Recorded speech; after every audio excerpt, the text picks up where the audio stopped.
Assalamualaikum warahmatullahi wabarakatuh. Yang terhormat Bu Depi Rahmiati selaku pembimbing mata kuliah Konsep Dasar IPA, SD, dan Lab, dan teman-teman semua. Di sini saya bersama rekan saya yang beranggotakan saya sendiri Putri Rohayati dengan NPM 215060127, Resi Rostiana dengan NPM 215060137, Solihat Fitri dengan NPM 215060145, Ade Novita dengan NPM 215060146, dan Vina Nenden dengan NPM 215060150. Di sini kami akan mempresentasikan materi yang berjudul Keanekaragaman Makhluk Hidup dan Klasifikasi Makhluk Hidup. Materi yang pertama akan dibacakan oleh rekan saya.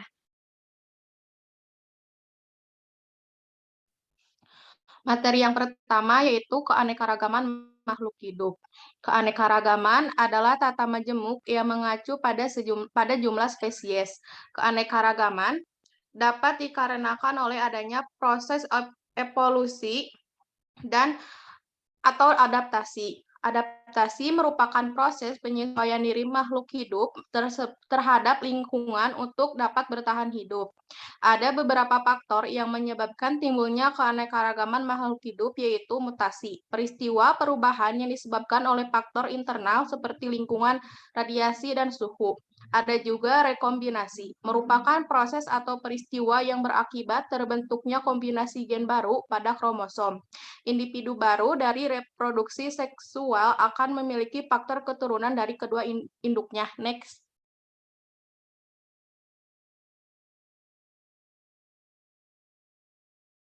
Keanekaragaman makhluk hidup terbagi atas A. Keanekaragaman individu. Kata individu berasal dari bahasa Latin in sama dengan tidak, plus dividu sama dengan dapat dibagi.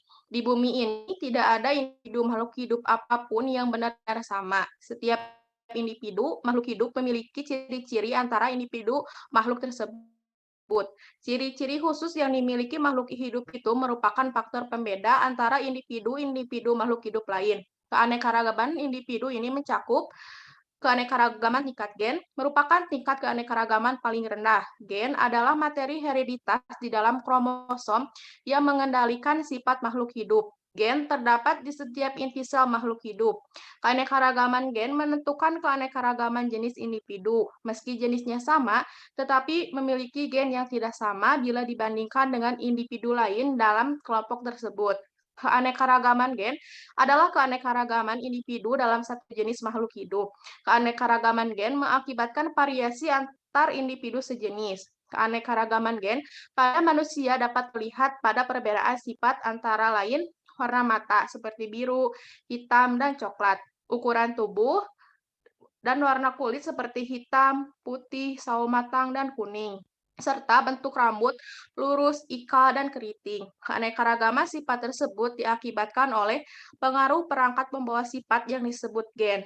Keanekaragaman gen juga dapat dikemukakan melalui hibridisasi atau perkawinan silang antar spesies satu dengan spesies yang berbeda sifat atau melalui proses domestikasi. Contoh perbedaan warna pada bunga, variasi kelapa, kelapa kopior, kelapa gading, dan kelapa hijau. Variasi mangga, mangga golek, dan mangga arum manis. Selanjutnya, keanekaragaman tingkat jenis. Adanya perbedaan yang bisa ditemukan pada kelompok atau komunitas pada berbagai spesies yang hidup di suatu habitat tertentu. Keanekaragaman jenis menunjukkan seluruh variasi yang terdapat pada makhluk hidup antar jenis atau interspesies dalam satu marga. Hal ini karena perbedaan antar spesies makhluk hidup dalam satu marga lebih mencolok daripada perbedaan antar individu dalam satu spesies. Keanekaragaman hayati tingkat jenis menunjukkan keanekaragaman atau variasi yang terdapat pada berbagai jenis atau spesies makhluk hidup dalam genus yang sama atau familia yang sama. Pada berbagai spesies tersebut terdapat perbedaan-perbedaan sifat. Contoh, famili Palidae seperti kucing, harimau, dan singa. Famili Palmae seperti kelapa, aren, palem, siwalan, dan lontar. Famili Papilionsae seperti kacang tanah, kacang buncis, kacang panjang, dan kacang kapri. Famili Gramiae seperti rumput teki, padi, dan jagung. Genus Genus Plomae seperti ketela rambat dan kangkung. Genus Bicus seperti pohon beringin dan pohon pre. Selanjutnya, keanekaragaman ekosistem. Ekosistem merupakan satu kesatuan lingkungan yang melibatkan faktor biotik atau makhluk hidup dan faktor abiotik seperti mineral, udara, air, tanah, dan lain-lain yang berinteraksi satu sama lain.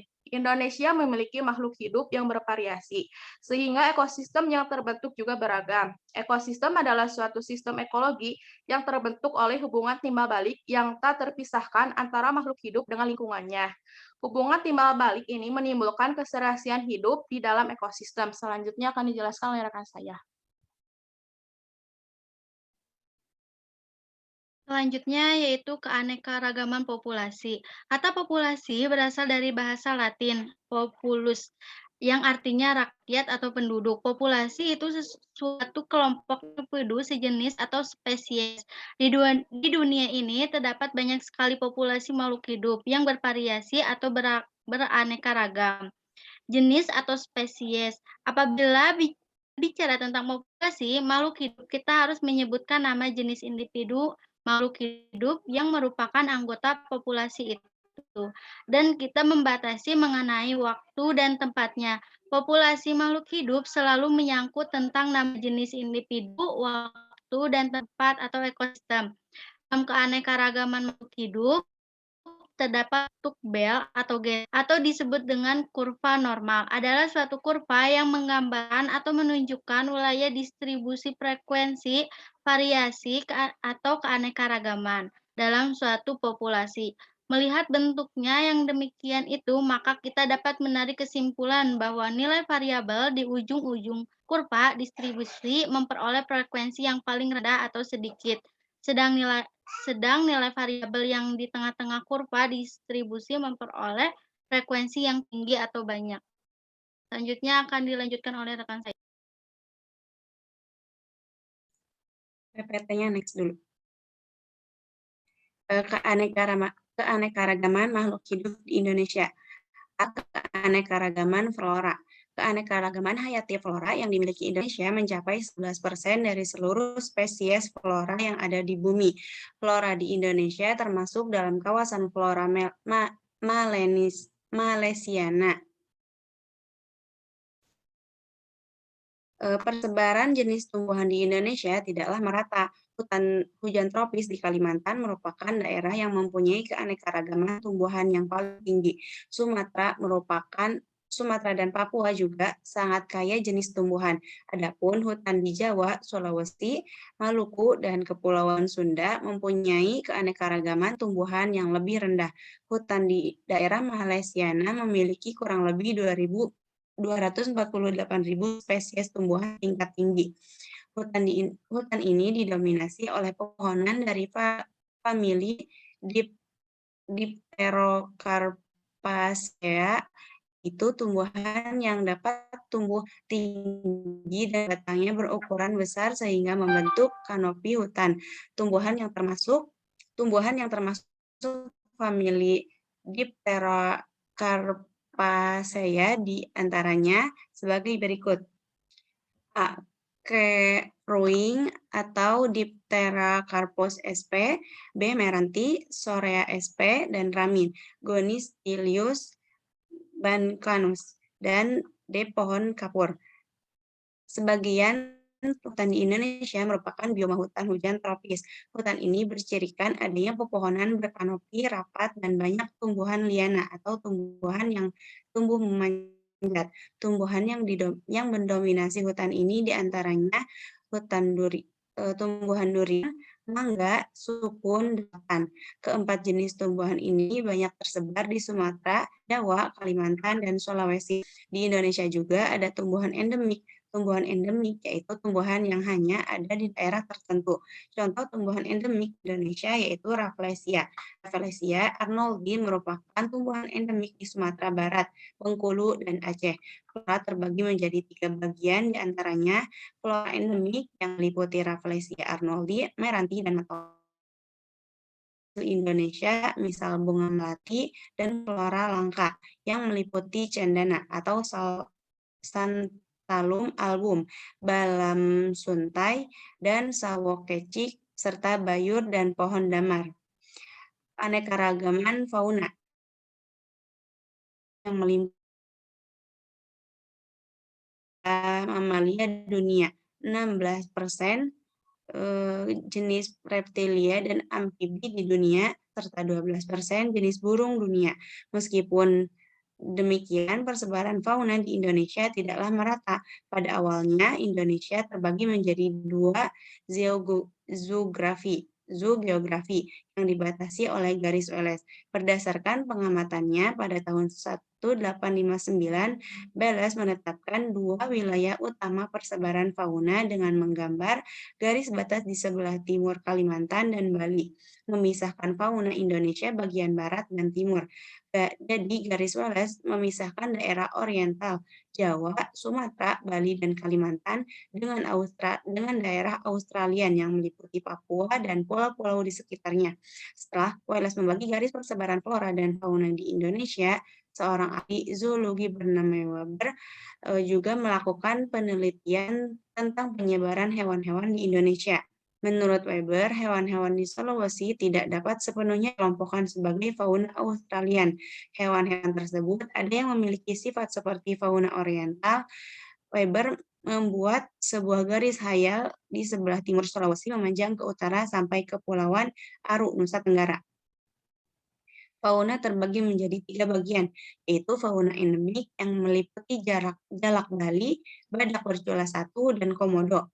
Lalu fauna asli Indonesia yang meliputi elang, Jawa, dan ikan solera merah, serta fauna Bangka yang meliputi harimau Sumatera, tapir, merak, dan lain-lain. Untuk slide selanjutnya akan dibahas oleh rekan saya.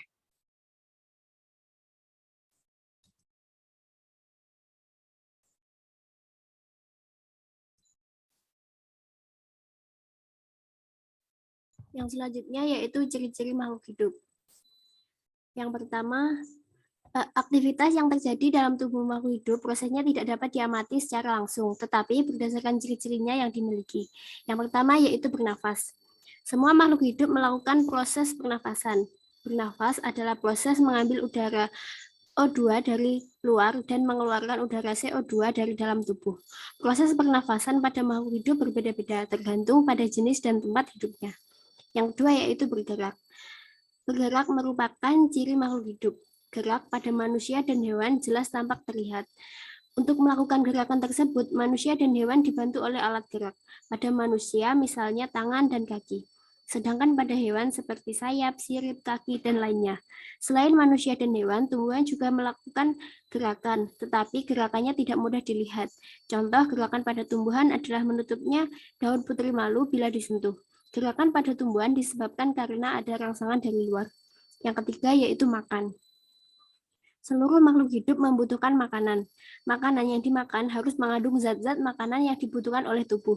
Contohnya karbohidrat, protein, lemak, vitamin, dan mineral. Yang keempat yaitu iritabilitas. Salah satu ciri makhluk hidup adalah respon terhadap rangsangan. Kemampuan makhluk hidup memberi tanggapan terhadap rangsangan disebut iritabilitas. Rangsangan dapat disebabkan oleh faktor luar tubuh. Contohnya, mata kita akan mengedip bila terkena cahaya yang silau. Yang kelima yaitu tumbuh. Makhluk hidup mengalami pertumbuhan dan perkembangan. Contohnya, jika kamu menanam biji akan tumbuh menjadi kecambah, kemudian menjadi tanaman kecil.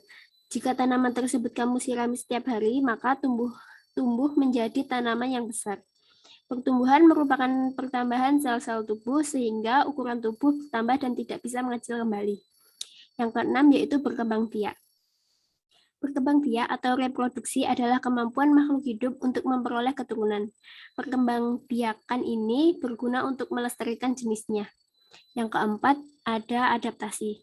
Untuk beradaptasi hidup di lingkungannya, makhluk hidup harus menyesuaikan diri dengan lingkungannya. Tempat hidup bagi makhluk hidup dapat melakukan aktivitasnya disebut habitat. Yang terakhir yaitu ekskresi atau mengeluarkan zat sisa. Zat sisa dari proses reproduksi harus dikeluarkan. Jika tidak akan menimbulkan racun di dalam tubuh. Zat sisa yang dikeluarkan bisa berupa cairan, gas, ataupun zat padat.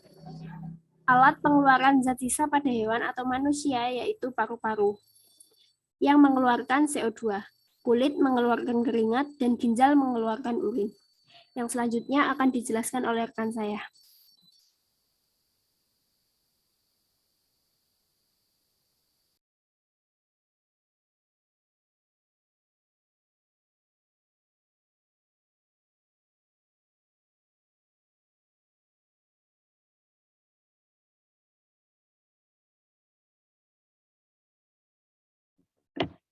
Selanjutnya, klasifikasi makhluk hidup.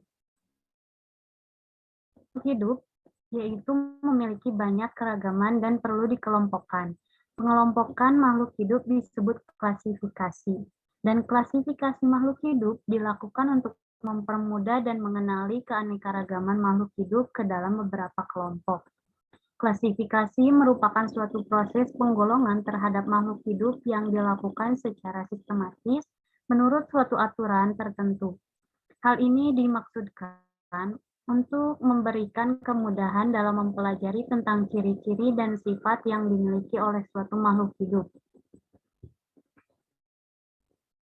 Adapun sistem klasifikasinya, suatu kajian tentang pengelompokan makhluk hidup ke dalam tingkatan atau takson tertentu disebut taksonomi. Seorang tokoh yang sangat berperan dalam klasifikasi makhluk hidup dan dikenal sebagai Bapak Taksonomi adalah Carolus Linnaeus. Seiring dengan perkembangan ilmu klasifikasi makhluk hidup, sistem klasifikasi dapat dibedakan berdasarkan cara dan tujuannya.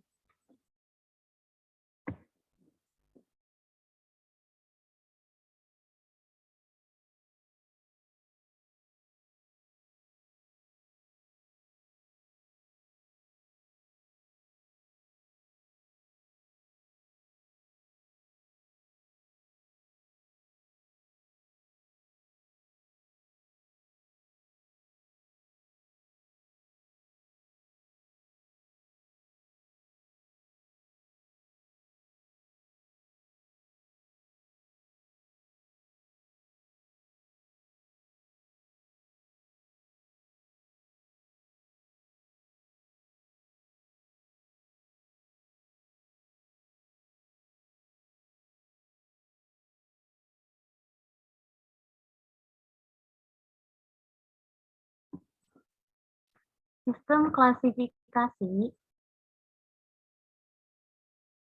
dibedakan menjadi berdasarkan cara dan tujuannya, yaitu yang pertama ada sistem klasifikasi buatan atau artifisial. Yang kedua ada sistem klasifikasi alamiah atau natural, dan yang ketiga ada sistem klasifikasi evolusi atau filogenetik. Yang dimana sistem klasifikasi buatan atau artifisial adalah didasarkan pada pertimbangan secara sekehendak hati para ahli taksonomi dengan melihat habitat atau tempat hidup dan dari makhluk hidup tersebut. Dan sistem klasifikasi alamiah atau natural didasarkan pada kesamaan morfologi secara fenotip yang ada hubungannya dengan makhluk hidup yang sesungguhnya. Dan sistem klasifikasi evolusi atau filogenetik lebih menekankan aspek hubungan kekerabatan dan sejarah perkembangan evolusi makhluk hidup yang ada sekarang. Lalu ada sistem bionomial nomenklatur. Pada pertengahan abad ke-18, Carolus Linnaeus mengajukan sistem penamaan makhluk hidup dalam tulisannya Sistem Nature dengan istilah binomial nomenklatur. Bi yaitu dua dan nomen yaitu nama, yang artinya tata nama seluruh organisme ditandai dengan nama ilmiah yang terdiri dari dua kata Latin atau yang dilatinkan. Kata pertama menunjukkan genus yang penulisannya dimulai dengan huruf besar. Sedangkan kata kedua merupakan epitet conspecificum, artinya penunjukan jenis atau spesies yang penulisannya dimulai dengan huruf kecil. Misalnya, untuk nama ilmiah singkong Felis domesticus, Felis menunjukkan genus, sedangkan domesticus merupakan ciri khususnya, yang berarti sejenis hewan yang dipelihara di dalam rumah atau domestik. Lalu ada aturan pemberian nama ilmiah. Peraturan nama ilmiah memuat aturan yang pertama, setiap organisme mempunyai nama ilmiah tertentu. Yang kedua, untuk nama ilmiah digunakan bahasa Latin atau yang dilatinkan. Dan yang ketiga, tidak ada dua organisme atau lebih yang mempunyai nama spesies yang sama atau tautonim atau hampir sama. Yang keempat, nama genus harus terdiri dari satu kata dan penulisannya selalu dimulai dengan huruf besar. Dan yang kelima, nama spesies terdiri dari dua kata. Kata pertama merupakan nama genus dan kata kedua merupakan petunjuk spesies. Contohnya, nama ilmiah padi, Oryza sativa. Oryza adalah nama genus dan sativa adalah nama petunjuk spesiesnya. Dan keenam, penulisan nama spesies harus ditulis miring atau digarisbawahi. Garis bawah kata pertama dan kedua secara terpisah. Dan yang ketujuh, nama penemu boleh dicantumkan di belakang nama spesies seperti Oryza sativa, L. rosa hybrida Hort, dan sebagainya.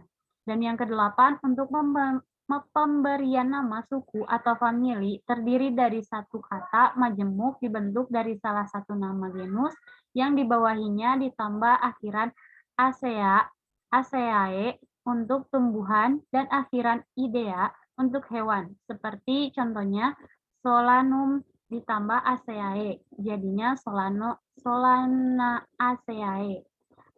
Contoh lagi, Felis ditambah Idae, jadinya Felidae. Selanjutnya akan dilanjutkan oleh rekan saya.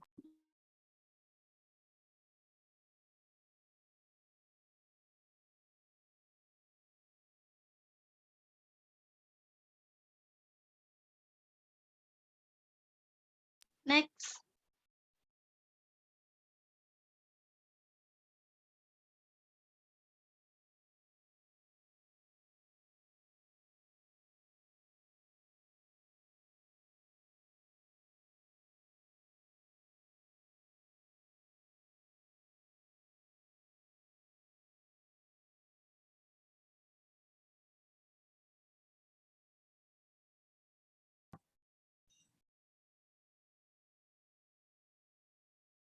Yang terakhir ada klasifikasi makhluk hidup berdasarkan kingdom.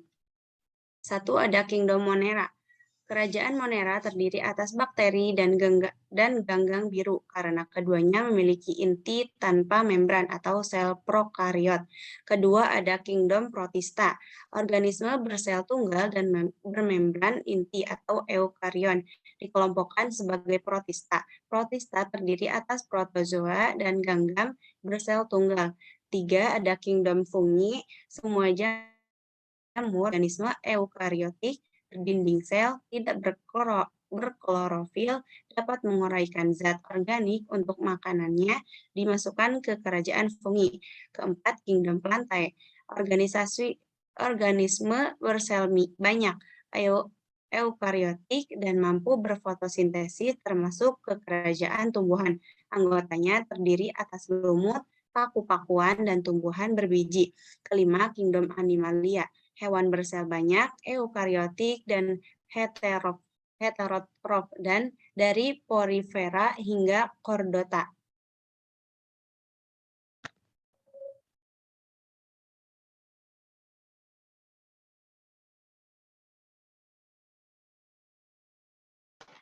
Baik, materi sudah dibacakan semua.